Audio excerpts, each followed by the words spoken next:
청소년들은 어리다는 이유로 수많은 차별을 견디고 있습니다.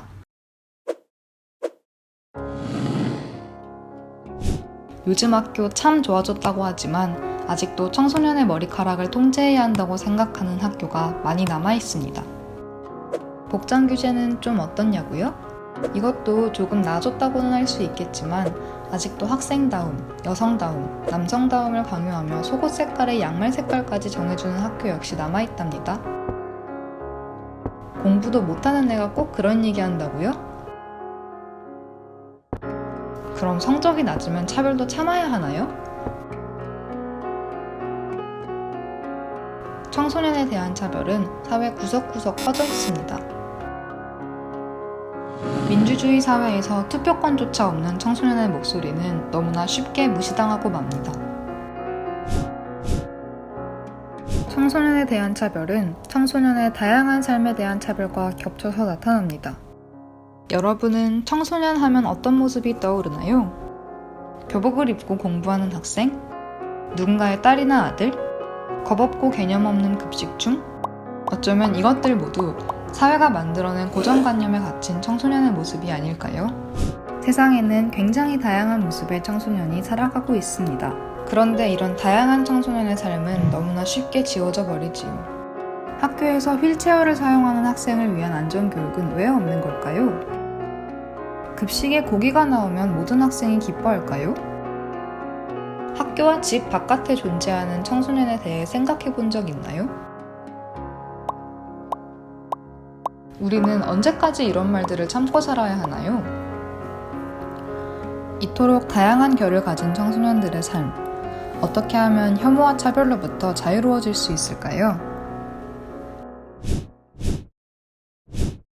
청소년이라는 이유로 차별받지 않기 위해, 다양한 청소년이 있는 그대로 살아가기 위해 우리에게는 차별금지법과 학생인권 조례가 필요합니다. 차별금지법은 뭐고 학생인권 조례는 뭐지? 학생인권 조례가 차별금지법이랑 무슨 상관이지? 차별금지법은 사람이 살아가는 데 꼭 필요한 영역에서 누구도 차별당하거나 배제되지 않기 위한 보호법입니다. 일을 할 때, 교육을 받을 때, 물건을 사거나 서비스를 이용할 때, 법과 정책에 있어서 성별, 나이, 장애, 신체 조건, 성적 지향, 성별 정체성 등 23가지 사유 때문에 합리적 이유 없이 차별을 당할 경우 국가인권위가 차별을 중단할 것을 권고하고 요구하게 되지요. 차별금지법이 차별을 완전히 사라지게 할 순 없겠지만 더 많은 사람들의 더 많은 말하기가 시작되는 힘이 되어줄 것입니다. 그리고 청소년이 일상에서 마주하는 크고 작은 차별을 바꿔나가는 도구가 되어줄 것입니다. 이렇게 사회의 전반적인 영역에서 적용되는 것이 차별금지법이라면 학생인권 조례는 많은 청소년의 일상적 공간인 학교를 배경으로 한 법입니다. 모든 학생이 자유롭고 평등하게 신체와 의견 표현의 자유를 누리고 성별이나 성적, 장애 등을 이유로 차별받지 않을 권리, 학교의 구성원으로서 학교의 운영과 교육에 대해 학생이 의견을 내고 결정할 수 있는 권리를 보장하지요. 또한 다양한 장치를 마련해 꾸준한 관찰과 감시를 통해 학교를 변화시켜 나가는 계기가 되어줍니다. 하지만 안타깝게도 이 두 법은 아직 사회에 온전히 자리 잡지 못했습니다.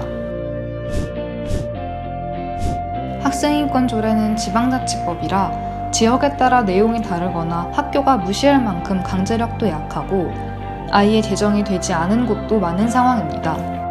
모든 지역에서 학생인권이 차별 없이 제대로 보장되려면 학생인권 조례뿐 아니라 학생인권 법도 만들어야 합니다.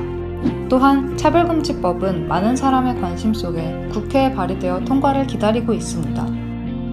그런데 쉽지만은 않아 보이네요. 이 사람들은 이렇게 좋은 법을 도대체 왜 반대하는 걸까요?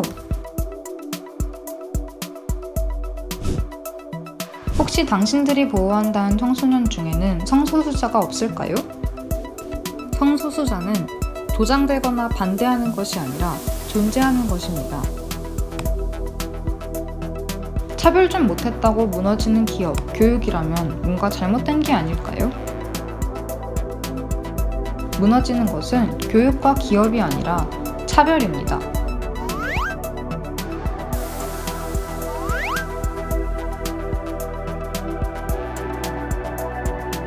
학교, 도서관, 주민센터, 광장을 이용할 자유는 모두에게 평등해야 한다는 법의 내용이 누군가의 표현의 자유를 침해하나요?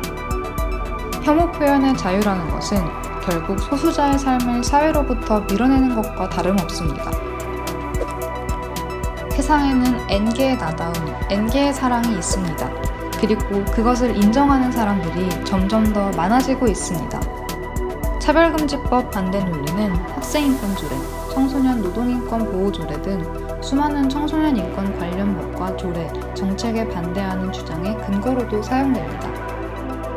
사회에서 차별 주장이 받아들여질 때 차별해도 괜찮다는 메시지가 강화되고 결국 청소년과 같은 약자의 권리는 한없이 나중으로 밀려나게 됩니다. 청소년의 일상에서 차별이 일어난다면 모두의 일상에서 차별이 일어날 수 있고 일어나고 있다는 뜻입니다.